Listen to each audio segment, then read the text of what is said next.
kampuni ya Vision Group ne mwatimwe za makampuni agarukorengo muri kinana getabira mu round yo kubanza y'empake za Mbara Corporate League ezigwiraho mbutongore abo season ya 2026 achai kacheka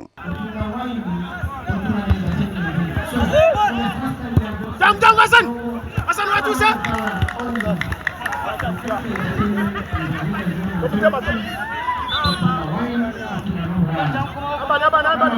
Vision Group mizane satwe zanre esingire mizane ebire kutera fika Inter Agoro ibire arubusha hamwe na UEDCL yesingire Agoro ibire arubusha kandi egure makazi na timu ya Biria United Suppliers busharubusha niko kuzergamo nobono mushanju kandi timu singa yo kubanza kuba excited nabwo timu yitkusangane kora training from Monday to Wednesday kandi cyo kureba na performance yitu yabonera munonga 2 wins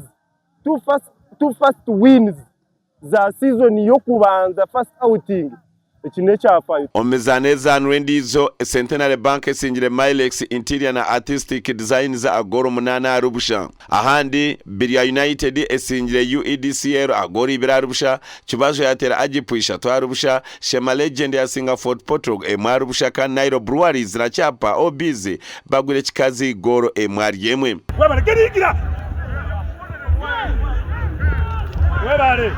webare odwe abetabira mu mpakezi ebintu byo batugambire a season age salamu amongede yokubi in a membership ya over 80 companies from 75 last year over 75 to now over 80 companies kansima mnonga abantu abakutobusa gichi bakatwesiga bakatukunda kandi bakatoreka muni bakunda mnonga emizano game yabanza tiyatamburaje but nomanya a bad beginning makes a good ending, so we are humbly happy that we are catching up and it being our first game around we shall make it better. First game yitu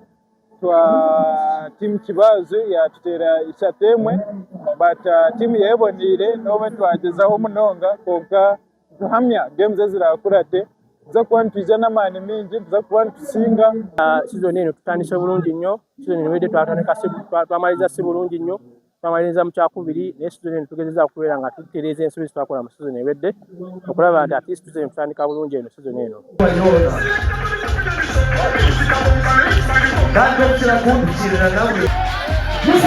Instructions